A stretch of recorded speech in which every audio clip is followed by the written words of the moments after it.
예수 그리스도의 하나님, 영광의 아버지께서 지혜와 계시의 정신을 너희에게 주사 하나님을 알게 하시고 너희 마음 눈을 밝히사 그의 부르심의 소망이 무엇이며 성도 안에서 그 기업의 영광의 풍성이 무엇이며 그의 힘의 강력으로 역사하심을 따라 믿는 우리에게 베푸신 능력의 지극히 크심이 어떤 것을 너희로 알게 하시기를 구하노라. 나는 얼마나 부자인가, 이 제목으로 은혜를 나누고자 합니다. 지난 홍콩 집회를 할 때 들은 이야기인데, 홍콩의 최고 부자의 사유재산이 66조 원, 그중 개인 재산이 약 28조 원이라고 합니다. 28조 원은 회사 돈을 빼고 순 개인 재산이 그렇다는 것입니다. 아예 입이 딱 벌어지고 정신이 현황해서 숫자가 실감이 나지 않습니다. 여러분, 28조 원의 개인 재산을 상상할 수 있겠습니까? 나는 그분이 마음에 그 재산만큼 행복한지 그렇지 않은지는 몰라도 그 재산 중 1조 원만 갖고 27조 원을 교육재단, 사회사업재단을 만들어 젊은이들의 교육을 돕고 가난한 사람들을 구제하고 병든 사람들을 치료해 준다면 마음의 재산이 얼마나 크겠느냐 생각해 보았습니다. 사람은 물질적인 재산만 재산이 아닙니다. 눈에 보이지 않은 마음의 재산은 물질적인 재산보다 더 큰 부가 되는 것입니다. 인간은 심령이 육체 속에 살기 때문에 물질의 많음이 결코 비물질적인 심령의 기쁨과 행복에 직결되지는 않습니다. 사람들은 물질이 많으면 행복할 것이라고 생각하는데 결코 그렇지가 않습니다. 물질과 행복은 별개의 것입니다. 이스라엘의 가장 부자였던 솔로몬의 탄식을 여러분 한번 들어보십시오. 그는 2장 1절로 11절에 자기 개인의 간증을 이와 같이 했습니다. 나는 내 마음에 이르기를, 자, 내가 시험적으로 너를 즐겁게 하리니 너는 낙을 누리리라 하였으나 본즉 이것이 헛되도다. 내가 웃음을 논하여 이르기를 미친 것이라 하였고 희락을 논하여 이르기를 저가 무엇을 하는가 하였노라. 내 마음에 궁구하기를 내가 어떻게 하여야 내 마음의 지혜로 다스림을 받으면서 술로 내 육신을 즐겁게 할까, 또 어떻게 하여야 어리석음을 취하여 천하 인생의 종신토록 생활하며 어떤 것이 쾌락인지 알까 하여 나의 사업을 크게 하였노라. 내가 나를 위하여 집들을 지으며 포도원을 심으며 여러 동산과 과원을 만들고 그 가운데 각종 과목을 심었으며 수목을 기르는 사람의 물주기 위하여 못을 팠으며 노비는 사기도 하였고 집에서 나게도 하였으며 나보다 먼저 예루살렘에 있던 모든 자들보다 소와 양떼의 소유를 많게 하였으며 은근과 왕들의 보배와 여러 도의 보배를 쌓고 또 노래하는 남녀와 인생들의 기뻐하는 처와 첩들을 많이 두었노라. 처만 700명, 첩 300명, 1000명을 거느렸습니다. 내가 이같이 장성하여 나보다 먼저 예루살렘에 있던 모든 자보다 진하고 내 지혜도 내게 여전하여 무엇이든지 내 눈이 원하는 것을 내가 금하지 아니하며 무엇이든지 내 마음이 즐거워하는 것을 내가 막지 아니하였으니 이는 나의 모든 수고를 내 마음이 기뻐하였음이라. 이것이 나의 모든 수고로 말미암아 얻은 분복이로다. 그 후에 본즉 내 손으로 한 모든 일과 수고한 모든 수고가 다 헛되어 바람을 잡으려는 것이며 해 아래 무익한 것이다. 이것이 솔로몬의 간증입니다. 그렇게 부귀영화의 극치를 체험한 그가 나중에 돌이키고 보니 다 헛되어 바람을 잡으려는 것이며 무익한 것이라고 통탄하고 탄식했습니다. 이 사실은 무엇입니까? 물질적인 부귀와 영화가 결코 마음의 기쁨과 행복과 직결이 되지 않는다는 것을 보여주고 있는 것입니다. 이것은 물질이 풍부하다고 행복한 것은 결코 아니라는 것을 알아야 되는 것입니다. 물질의 부여와 마음의 부여를 동일시하는 것은 참으로 잘못된 판단이라는 것을 위해서 보여주고 있습니다. 그러면 첫째로 내가 가진 재산과 행복은 정비례하지 않는다는 것을 우리가 알아야 됩니다. 우리는 세상에 유형의 재산과 무형의 재산을 가지고 있습니다. 유형의 재산은 동산이나 부동산 같은 물질적인 것이죠. 물질적인 것은 지금 있다가 내일 없어질 수 있습니다. 잠언서 23장 5절에 내가 어찌 허무한 것에 주목하겠느냐. 정령의 재물은 날개를 내어 하늘에 나는 독수리처럼 날아가리라고 했었습니다. 디모데전서 6장 11절에 내가 이 세대의 부한자들을 명하여 마음을 높이지 말고 정함이 없는 재물에 소망을 두지 말고 오직 우리에게 모든 것을 후히 주사 누리게 하시는 하나님께 두라고 말했습니다. 정함이 없는 재물이라고 말인 것입니다. 오늘 있다가 내일 없어지기도 하고 내일 없다가 모레 얻을 수도 있는 것이 육신의 물질적인 재산인 것입니다. 사람들은 물질만 있으면 행복할 것이라고 생각하는데 미국의 골프 영웅이었던 할 서튼은 25세 세계 골프를 석권한 뒤에 10년간 3차례의 이혼을 겪으며 슬럼프에 빠진 적이 있었습니다. 그는 35세 재기하면서 이렇게 말했습니다. 인생에서 내가 깨달은 한 가지 사실은 삶의 의미를 깨닫기 전에 35세를 넘어버린다는 것입니다. 처음에 나는 좋은 차가 있으면 행복할 것이라고 생각했습니다. 그래서 좋은 포르쉐 자동차를 샀습니다. 그 다음에 집이 있으면 행복하겠다고 생각했습니다. 그래서 아름다운 집을 샀습니다. 그러자 다음에는 자가용 비행기가 있어야 행복하겠다고 생각해서 자가용 비행기를 한 대 샀습니다. 그리고 난 다음에야 비로소 저는 행복은 결코 돈을 주고 살 수 없다는 것을 깨달았습니다. 좋은 자동차도, 좋은 집도, 자가용 비행기도 10년 만에 아내를 3분이나 바꿔치워도 행복하지 않았다는 것입니다. 행복은 무엇을 얼마나 많이 소유했느냐에 따라 결정되는 것이 아닙니다. 가진 것의 많고 적음을 떠나 자신의 삶에 자족하고 감사하며 주님 안에서 건강한 삶을 사는 것이야말로 진정한 행복인 것입니다. 마음의 감사, 기쁨, 만족, 보이지 않는 재산이 눈에 보이는 재산과 비교해 볼 때 훨씬 아름다운 것입니다. 행복은 눈에 보이는 재산이 갖다 주는 것이 아니라 눈에 보이지 않는 재산이 갖다 주는 것입니다. 그러므로 물질만 있으면 행복할 수 있다고 생각하는 것은 잘못된 것입니다. 우리는 눈에 안 보이는 재산을 언제나 마음속에 귀중히 간직해야 되는 것입니다. 더구나 예수 믿는 사람은 예수님 안에서 얻은 재산이 얼마나 큰 것을 알라고 오늘 성경이 말하고 있는 것입니다. 예수님 안에서 내가 무슨 재산을 얻었습니까? 성경에는 지혜와 총명의 영을 주셔서 하나님이 그리스도 안에서 주신 기업이 무엇인 것을 알아라고 하는데 우리가 예수 믿음으로 얻은 가장 큰 기업은 신분상 변화인 것입니다. 우리는 예수 믿고 난 다음에 엄청난 신분적인 변화를 가졌다는 것을 알아야 돼요. 죄인이 용서받고 의로운 신분을 얻게 되었습니다. 더러운 사람이 성령 받고 거룩한 신분을 얻게 된 것입니다. 치료받고 건강한 신분을 얻게 된 것입니다. 아브라함의 축복을 받고 분창하게 은혜를 얻은 신분이 되었습니다. 사망과 엄부를 이기고 부활과 영생과 천국을 얻은 신분이 되었습니다. 신분상의 변화를 가져왔다는 것을 알아야 되는 것입니다. 에베소 1장 17절로 18절에 우리 주 예수 그리스도의 하나님 영광의 아버지께서 지혜와 계시의 정신을 너희에게 주사 하나님을 알게 하시고 너희 마음 눈을 밝히사 그 부르심의 소망이 무엇이며 성도 안에서 그 기업의 영광의 풍성이 무엇인 것을 알라고 했는데 우리 기업의 풍성은 그리스도 안에서 신분상의 큰 변화를 가져왔다는 것입니다. 오늘 또 여러분 교회 오시기 전에 거울을 들여다보셨지요. 자기의 모습이 단정한지 안 한지를 보고 화장을 하셨을 것입니다. 모든 사람들은 매일같이 자기의 겉모습을 바라봅니다.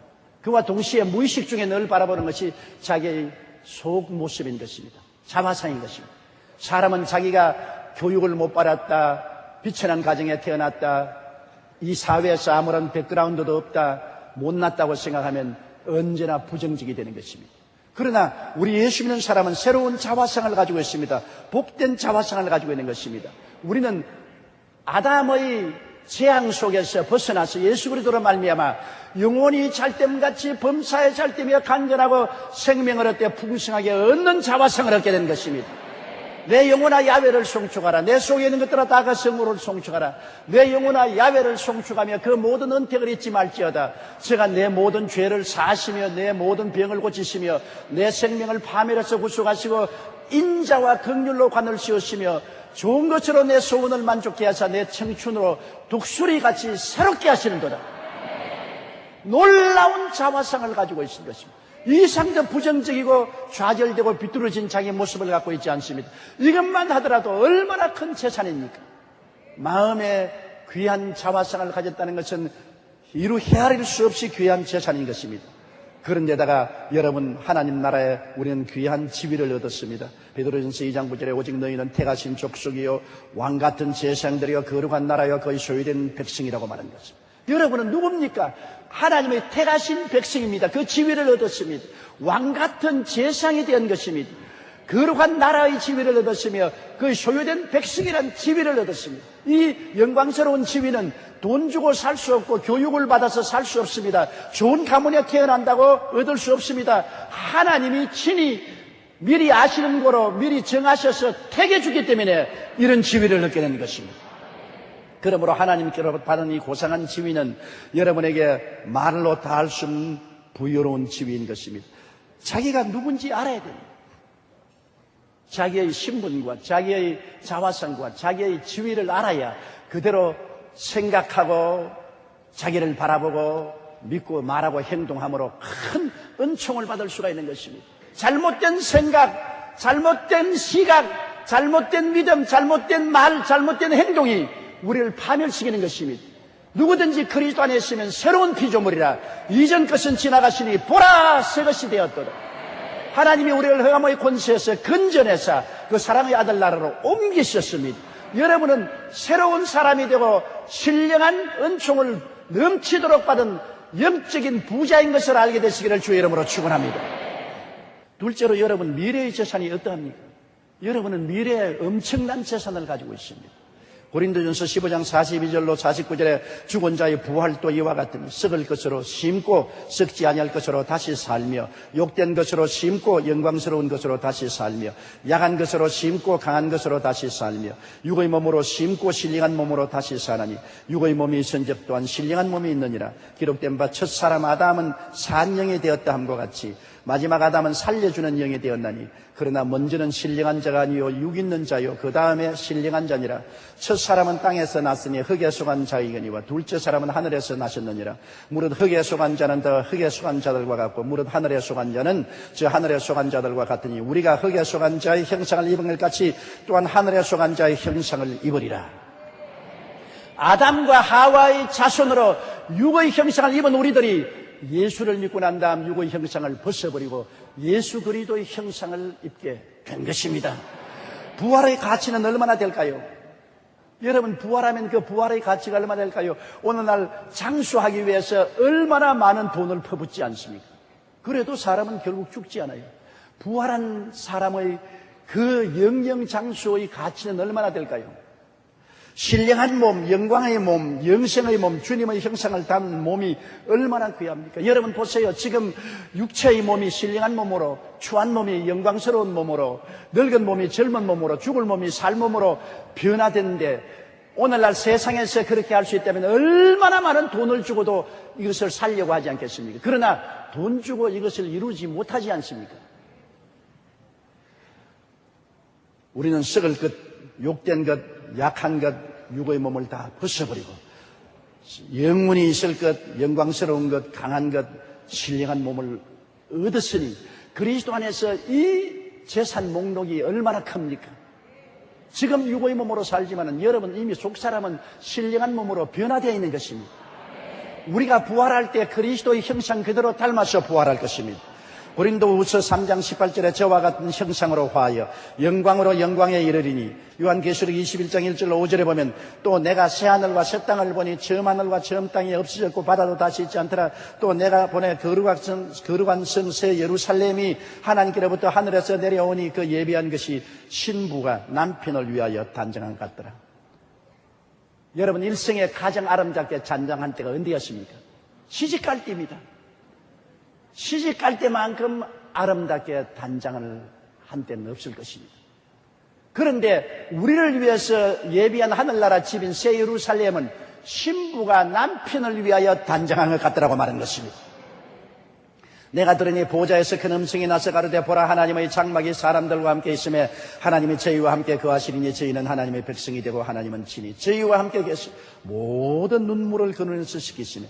다시 사망이 없고 애통하는 것이나 고가는 것이나 아픈 것이 다시 있지 아니하리니 처음 것들이 다 지나갔음이라. 보좌에 앉으신 이가 가라사대 보라 내가 만물을 새롭게 하노라 하시고.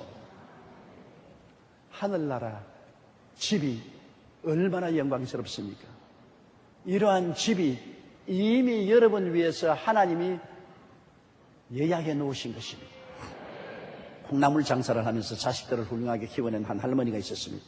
그 할머니는 경건한 기도의 사람이었습니다. 그런데 할머니가 자식들을 다 키운 후에도 콩나물 장사를 하면서 살던 조그마한 집에 살기를 고집했습니다. 자식들은 다 출세를 해서 당당하게 살게 되었기 때문에 자기들 체면을 생각해서라도 좋은 집으로 이사 가시라고 구원했지만 할머니는 듣지를 않았습니다. 그러다가 자식들이 하도 조르니까 할머님이 자식들 보고 이렇게 말했습니다. 너희들이 나를 위해 좋은 집 주기를 그렇게 원한다면 내가 원하는 집을 지어다오. 그렇게만 하면 내가 이사하마. 자식들은 입을 모아 어떤 집인지 말씀하시라고 했습니다. 그러자 할머니가 말하기를 내가 원하는 집은 바닥을 다 금으로 깔아야 한다. 그리고 집에는 12개의 기둥을 세워야 하는데 그 기둥은 모두 정금으로 만들어야 된다. 문은 12개를 만들고 모두 진주 한 짝으로 만들어야 된다. 이렇게 말씀하시는 것이었습니다. 자녀들은 기가 막혔습니다. 아니 어머님 지금 농담하십니까? 세상에 그런 집이 어디 있습니까? 없다면 말해라. 나는 그런 집을 하늘나라에 분양받았다. 그러니 나를 이사시킬 생각은 아예 하지 마라. 나는 이미 부자란다. 요한계시록 19장 7절로 8절에 우리가 즐거워하고 크게 기뻐하여 그에게 영광을 돌리세. 어린 양의 혼인 기약이 이르렀고 그 아내가 예비하였으니 그에게 허락하사 빛나고 깨끗한 세마포를 입게 하셨은즉 이 세마포는 성도들이 옳은 행실이로다 하더라. 아름다운 세마포 옷을 입고 장엄한 천국의 음악이 연주된 가운데 신랑 되신 예수님 앞으로 우리가 인도함을 받는 그날은 도저히 상상할 수 없는 영광인 것입니다. 이런 것을 여러분 한번 계산해 넣어 보십시오. 그러므로 셋째, 우리는 천국 부자로 생각하고 살아야 됩니다. 절대로 우리가 이 땅에 살면서 부정적이고 파괴적이며 좌절된 생각으로 살면 안 됩니다. 우리의 인생을 물질적인 가치로서 계산하면 안 됩니다. 집이 크니까 행복하다. 지위가 높으니까 행복하다. 돈이 많으니까 행복하다. 그런 것으로 인생을 비유하면 큰일 납니다. 헛되고 헛되며 또 헛되고 헛되며 모든 것이 헛되다는 탄식과 결론에 도착하게 되고야 말 것입니다. 아무리 좋은 집에 살아도 시기하고 분노하고 질투하고 미워하고 원망하고 탄식하며 살면 그것이 무슨 소용이 있습니까? 초가상간에 살아도 서로 사랑하고 위로하고 격려하고 힘주고 같이 살면 그것이 행복하지 않습니까? 우리 예수 믿는 사람은 모든 것을 물질주의적으로 보면 안 됩니다. 물질은 부가적인 것이요. 성경에 내 영혼이 잘됨같이 범사에 잘됨에 강건하기를 강구하다 그랬습니다. 영혼이 제일 중요한 것입니다. 영적인 가치가 가장 중요한 것이요. 영적인 부자가 가장 큰 부자인 것입니다. 세상의 물질은 부가적인 것입니다. 그것이 우리에게 근본적인 행복을 갖다 주지는 못하는 것입니다. 그러므로 우리는 천국 백성이기 때문에 천국 부자로 생각해야 되는 것입니다. 한없이 복받은 사람으로 생각하게 되시기를 주의 이름으로 축원합니다. 우리는 한없이 복받은 사람입니다. 옆에 있는 분들에게 당신은 한없는 복을 받은 사람입니다. 그렇게 축복해 주십시오. 예수를 안 믿는 사람은 그렇게 말 못하겠지만은 예수 그리스도를 구주로 믿기 때문에 그렇게 말할 수 있습니다. 에베소 1장 3절로 4절에 우리 주 예수 그리스도의 아버지께서 그리스도 안에서 하늘에 속한 모든 신령한 복으로 우리에게 복 주시되고 창세전에 그리스도 안에서 우리를 택하여 주시다고 말씀하고 있는 것입니다. 가진 것을 보고 감사하고 살면은 여러분 우리가 행복해져요. 카네기 성공론에 보면 헤럴드 에버트라는 사람 이야기가 나오는데 그는 사업에 실패해서 전 재산을 날리고 빚까지 짊어지게 되었습니다. 그런 하루는 그가 낙심해서 거리를 걷고 있는데 맞은편에서 두 다리가 없는 장애인이 오고 있었습니다. 그 사람은 롤러스케이트용 바퀴를 단 작은 나무 판자 위에 앉아서 양손을 나무 토막을 쥐고 마치 썰매를 타는 것처럼 땅을 찍으며 오고 있었습니다. 그러다가 에버트와 눈이 마주쳤습니다. 에버트는 마음에 처량한 마음으로 그를 바라보았는데 그는 안녕하십니까? 참으로 좋은 날입니다. 그리고 얼굴에 환한 웃음을 피우고 지나갔습니다. 이 에버트는 마음에 충격을 받았습니다. 그동안 자신이 얼마나 어리석은가를 깨달았습니다. 자신에게는 가족도 있고 건강도 있고 두 다리가 있는데도 모든 것을 다 잃어버린 것처럼 낙심했던 것이 너무나 부끄러웠습니다. 그날 이후로 에버트는 인생을 새롭게 살기로 결심했습니다. 그는 욕실에 거울을 달고 이런 문구를 붙여놓았습니다. 그리고 아침마다 큰 소리로 읽었습니다. 나는 신발이 없음을 한탄했는데 거리에서 발이 없는 사람을 만나보았다. 신발이 없는 것을 한탄했는데 다리가 없어도 행복하게 사는데 신발 없음을 한탄하고 살면 어떻게 되겠습니까? 우리는 모두 다 자기에게 있는 것을 생각하고 감사해야 되는 것입니다. 촛불을 보고 감사하면 전등불을 주시고, 전등불을 보고 감사하면 달빛을 주시고, 달빛을 보고 감사하면 태양을 주시고, 태양을 보고 감사하면 천국을 주신다고 말씀했었어요. 하나님께서는 있는 자에게는 더 주고 없는 자에게는 있는 것조차 빼앗겠다고 말씀하신 것입니다. 그러므로 우리도 가진 것을 늘 헤아려 봐야 됩니다. 물질적인 것만 가진 것을 헤아리지 말고 영적인 것으로 주 안에서 내가 얻은 새로운 신분과 자화상과 새로운 지위와 나의 부활의 영광스러운 몸을 얻을 것과 내가 살 천국 집과 나의 신랑 예수님을 생각해 보십시오. 얼마나 내가 부자인 것을 알게 되고 감사할 것이 넘쳐난 것을 알게 될 것입니다. 이러한 것을 일일이 들어 감사하면 감사가 넘쳐나게 되고 또 감사할 것이 한없이 생겨나게 되는 것입니다. 그렇기 때문에 눈에 보이지 않는 영원한 영광을 항상 여러분 음미하십시오. 늘 불행한 것을 생각하지 말고 행복하고 영광스럽고 성공적인 것을 생각하십시오. 우리 스스로가 우리의 있는 환경과 운명을 만들어냅니다. 잘못된 생각은 어둡고 캄캄하고 좌절하고 절망적인 환경을 만들어냅니다. 밝고 맑고 환한 생각은 여러분의 인생을 쾌활하게 만들어주는 것입니다. 그러므로 우리는 이 영광과 부를 가졌으므로 열심으로 이 영광과 부를 남에게 나누어 주며 살아야 되는 것입니다. 물질도 주라. 그리하면 돌려줄 것이니 곧 후이 되어 눌러 흔들어 넘치게 않게 주라고. 물질도 나누면 나눌수록 많아지는 것입니다. 내가 쥐고 있을수록 썩어지는 것입니다. 이처럼 영적인 영광과 보배도 남에게 나누어 줄수록 더 많아지고 더 영광스러워지고 더 부유해지는 것입니다. 그렇기 때문에 우리가 이 땅에 살면서 물질도 내가 하나님이 주시는 대로 최선을 다해서 하나님께 드리고 이웃에 나누어 줘야 되고 영적인 축복도 나누어야 됩니다. 내만 영적으로 영광과 부를 나누고 가지고 있으면 안 되는 것입니다. 다른 사람에게 그리스도를 전도하고 그리스도의 영광을 알려주고 그 안에서 얻는 하나님의 축복과 부귀와 영화와 영광을 말해주고 나누어 주어야 우리에게 주신 하나님의 은혜와 영광과 영적인 축복이 넘쳐나게 되는 것입니다. 고린도후서 9장 8절로 10절에 하나님이 능히 모든 은혜를 너희에게 넘치게 하시나니 이는 너희로 모든 일에 항상 모든 것이 능력하여 모든 착한 일을 넘치게 하려 하심이라. 기록된 바 제가 흩어 가난한 자들에게 주었으니 그 의가 영원히 있느니라 함과 같으니라. 물질적으로 가난한 사람에게도 흩어서 주고 영적으로 가난한 사람에게도 나누어 주면 우리의 의가 영원히 있고 하나님이 풍성한 축복으로 채워주시는 것입니다. 미국의 신학자였던 벤 다이크가 이런 이야기를 한 적이 있습니다. 로마의 어떤 부자가 천사의 안내를 받으며 천국을 구경하게 되었습니다. 그래서 여기저기 둘러보고 있었는데 참으로 아름다운 집이 눈에 띄었습니다. 그는 그 집이 너무나 근사하고 멋져서 천사에게 물었습니다. 아니 도대체 이 집은 누구의 집입니까? 그러자 천사가 대답했습니다. 그 집은 당신 집에서 일하던 정원사의 집이요. 예? 그럴 리가 없는데요. 어떻게 그 사람이 이렇게 훌륭하고 멋진 집을 소유할 수 있단 말입니까? 이 말에 천사는 천국에는 실수가 없습니다. 우리는 땅에서 그가 보내준 것으로 이 집을 지었습니다. 그는 부지런히 땅에서 하나님께 재료를 보내주었다는 것입니다. 그리고 한참을 가다 보니 아주 낡고 허술한 집이 보였습니다. 이번에는 부자는 그 집이 누구의 소유냐고 물었습니다. 천사는 바로 당신 집이요라고 대답했습니다. 놀랍게도 그 집은 부자 자신의 집이었던 것입니다. 부자는 길길이 뛰며 그럴 수 없습니다. 어떻게 이 집이 내 집이란 말입니까? 하고 항의했지만 천사는 단호하게 말했습니다. 천국은 오류도 실수도 착각도 없습니다. 이 집은 당신이 보낸 재료로만 지어진 집입니다. 그 말에 부자는 입을 다물 수밖에 없었습니다. 자신이 땅에 사는 동안 남을 위해 하나님을 위해 심은 것이 별로 없었다는 사실을 기억했기 때문인 것입니다.